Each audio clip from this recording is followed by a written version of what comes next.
শুভ রথযাত্রা। জয় জগন্নাথ। নমস্কার বন্ধুরা, আজ নিয়ে এসেছি গজার একটা রেসিপি। দেখো তোমাদের কেমন লাগে।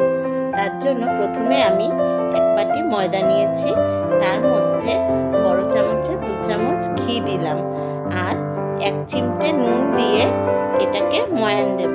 আর আমরা যে জলটা ঘরে খাই, নর্মাল টেম্পারেচারের জল, সেইটা দিয়েই এই ময়ান দেওয়া ময়দাটা মাখতে হবে। এর জন্য কোনো উষ্ণ গরম জল লাগবে না। এবার দেখো ময়ানটা আমি কেমন দিচ্ছি, যে এইভাবে হাতে মুঠি করলে বেশ একটা মুঠি হচ্ছে এবং একটু চাপ দিলে সেটা গুঁড়ো গুঁড়ো হয়ে যাচ্ছে। ময়ানটা ভালো হলে গজাটা তবেই সুন্দর হবে। এইভাবে অল্প অল্প করে জল দিয়ে একটা ডো বানিয়ে নেব। বানিয়ে নিয়ে এটাকে কিছুক্ষণের জন্য আমি রেস্টে রাখবো। অল্প একটু সময় রাখলেই হবে। তো সেই সময়টুকুর মধ্যে আমি তৈরি করে নেব শিরাটা। তার জন্য আমি 1 বাটির চেয়ে একটু কম চিনি নিয়েছি এবং তার জন্য 3টে এলাচ নিয়েছি।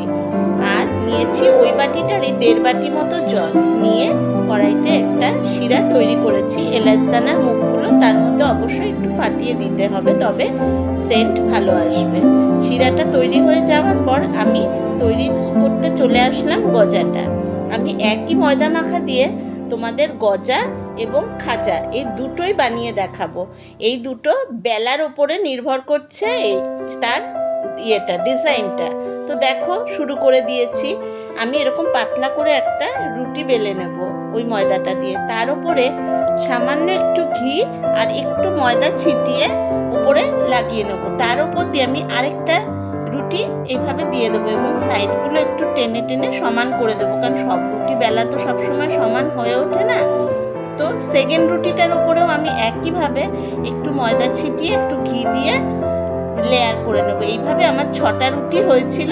আমি 6টা রুটি একের পর এক দিয়ে এইরকমভাবে এক ধার থেকে একটু টাইট করে রোল করতে করতে আসবো এবং শেষের কোণাটা একটু হাত দিয়ে ভালো করে চেপে দেব।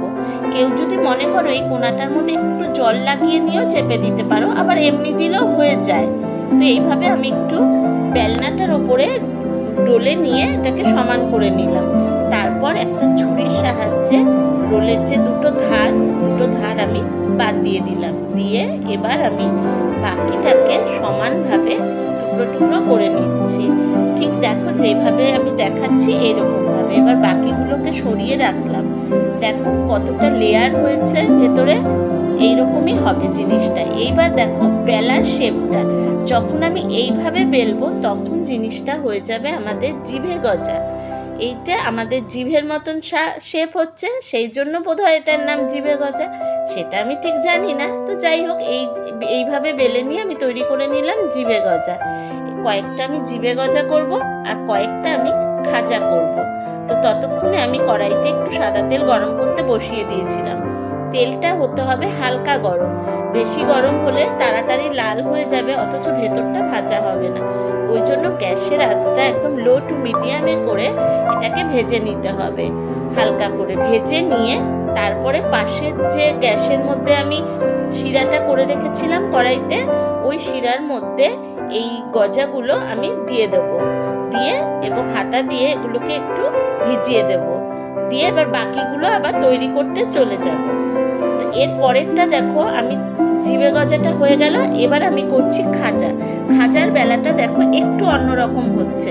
ওটা আমি সোজা করে বেলেছিলাম, এটাকে আমি একটু কাত করে দিলাম, দিয়ে 3টে আঙুল দিয়ে একটু প্রেস করে দিলাম। দেওয়ার পর খুব হালকা হাতে এইভাবে বেলে নেব লম্বা করে।